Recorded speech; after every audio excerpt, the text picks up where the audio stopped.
Hello दोस्तों, हम chapter first के एंड की तरफ बढ़ रहे हैं।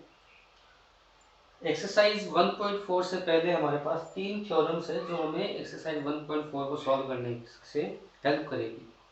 अगर वीडियो पे आप पहली बार आ रहे हैं, चैनल पे आप पहली बार आए हैं, तो चैनल को सब्सक्राइब ज़रूर करें, ठीक है। और कमेंट सेक्शन में बताएं कि और हम क्या इसमें इम्प्रूवमेंट कर सकते हैं, राइट। चलिए तो अपने कंटेंट की तरफ बढ़ते हैं। अब हमारे पास सबसे पहले है 3 थ्योरम है। देखो, थ्योरम 1.5। अच्छा, ये थ्योरम किस बारे में है? आप लोग देखो कि आप 10 में डिवाइड करते हो 3 का, तो आपको क्या मिलेगा? 3 3 3 9 पॉइंट, फिर इस तरह से ये नॉन एंडिंग, मतलब कभी एंड नहीं होगा। अब इसको डिवाइड करते जाओ तो 3 ही बार बार आता रहेगा। अगर 3 की जगह यहाँ पर हो 8, तो क्या होगा? अगर 8 का आप डिवाइड करोगे तो एक पर्टिकुलर वैल्यू के पास जाके ये टर्मिनेट हो जाएगा, मतलब डिवीजन आपका खत्म हो जाएगा, ठीक है। तो कब ये डिवीजन आपका टर्मिनेट होता है, कब टर्मिनेट नहीं होता है, इसके बारे में ये 3 थ्योरम हमारे पास यहाँ पे लिखी हुई है। थ्योरम 1.5 देखो, x is a rational number whose decimal expansions terminates. मतलब कोई डेसिमल एक्सपांशन है तो टर्मिनेट हो रहा है, जैसे कि मान लो 1.25, ये यहाँ पर टर्मिनेट हो रहा है, ठीक है। इसके आगे कुछ भी रीअकरिंग या non non repeating decimal expansion नहीं आ रहे अपने पास। अगर देखो बुक में कई बार क्या लिखा हुआ होता है, इसको इस तरह से लिखा हुआ होता है, यानी आगे भी कुछ वैल्यूज आएगी। कुछ में क्या होता है, यहाँ पे बार लिखा हुआ आता है, लेकिन आगे वैल्यूज आएगी बट वो 252525 इसी फॉर्मेशन में रहेगी। तो 1.25 जो है एक डेसिमल एक्सपांशन टर्मिनेट हो रहा है, ठीक है।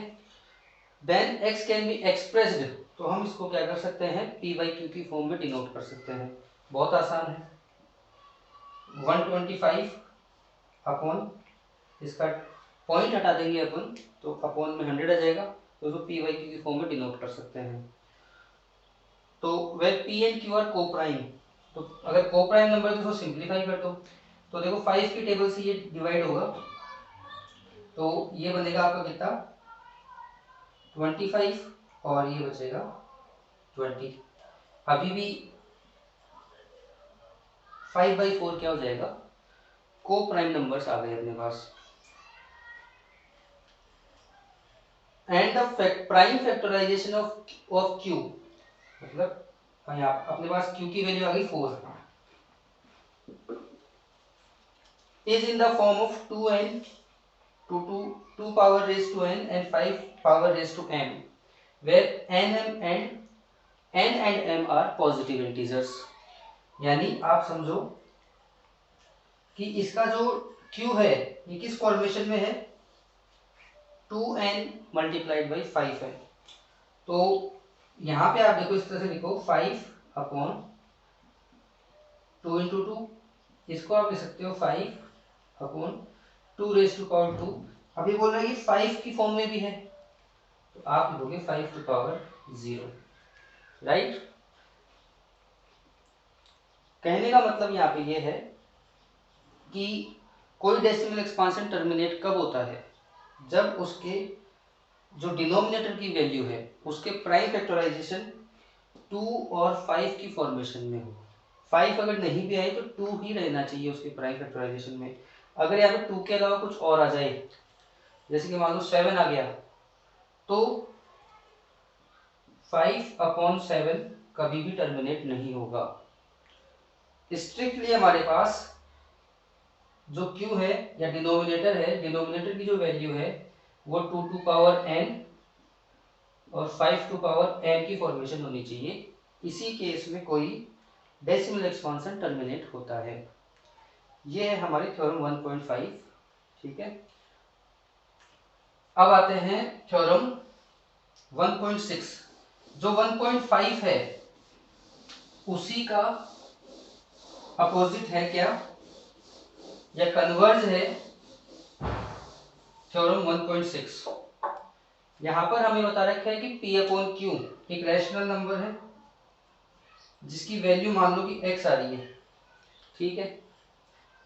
अगर Q की जो फॉर्मेशन है वो 2n और 5n की फॉर्म में है, देन और n और m यहाँ पे क्या है, पॉजिटिव इंटीजर्स है, then x has a decimal expansion which terminates. तो पिछली बार तो क्या था कि ये टर्मिनेटिंग डेसिमल एक्सपांशन है, इस बार क्या है, इस बार रिजल्ट ये है कि डेसिमल एक्सपांशन टर्मिनेट होगा। तो हम वही फॉर्मेशन भी लिखते हैं, 5/4 आया था पिछले एग्जांपल में हमारे पास आंसर, 4 का डिवाइड करो इसके अंदर, तो डिवाइड नहीं जाए तो हम 0 लगाएंगे और यहाँ पे पॉइंट लगाएंगे, सॉरी डिवाइड इसमें चला जाएगा, ये 1 और ये 4, यहाँ पे 1 बचेगा और ये 0 आएगा। अब 0 लिखा इसलिए पॉइंट लगा दो, 4 2 जा 8, फिर 2 रिमेनिंग हुआ तो 20 हो जाएगा 25। पिछली बार हमने यही तो एग्जांपल लिया था 1.25।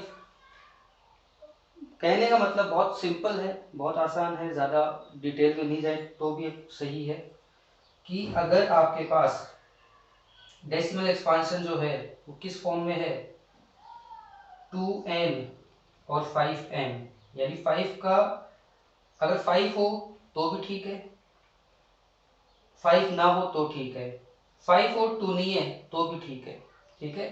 लेकिन इन दो के अलावा कोई तीसरा प्राइम फैक्टराइजेशन इसमें नहीं आना चाहिए, अदरवाइज 5/4 टर्मिनेट नहीं होगा।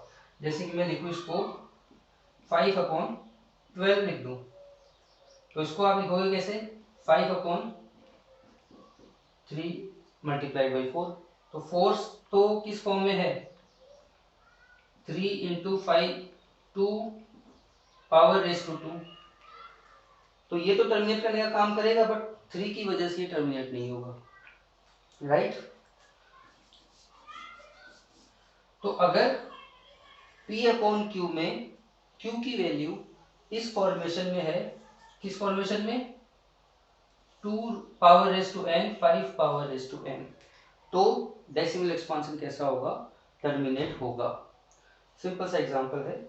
अब आप जैसे यहाँ पे 2 आ रहा था, इसको इसकी जगह पे लिख लेता हूँ, चलो 5 और 20 ले लेते हैं, तो 20 जो है वो किस फॉर्मेशन में आ गया, 2 power raise to 2 and 5 power raise to 1, तो बताओ ये टर्मिनेट होगा कि नहीं होगा, जवाब है होगा।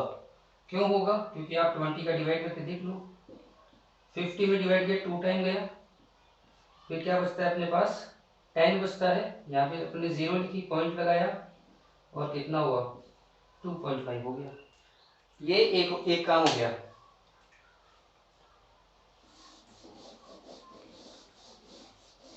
तो देखो दो हमने थ्योरम पढ़ी, एक में तो ये था कि अगर टर्मिनेट हो रहा है, अगर डेसिमल एक्सपांशन टर्मिनेट हो रहा है तो फॉर्मेशन क्या है, 2n 5m। दूसरा है अगर फॉर्मेशन 2n और 5m है तो डेसिमल एक्सपांशन टर्मिनेट होगा। एक ही बात है, अलग अलग तरीकों से कहीं भी है, आप कान को ही साथ से ऐसे पकड़ लो या ऐसे पकड़ लो, वही बात है। अगली जो है वो इसका एंटी थ्योरम मान लो, यानी अभी तक अपन बात कर रहे थे टर्मिनेटिंग डेसिमल एक्सपांशंस की, इस बार अपन बात करेंगे कि टर्मिनेट कब नहीं होंगे।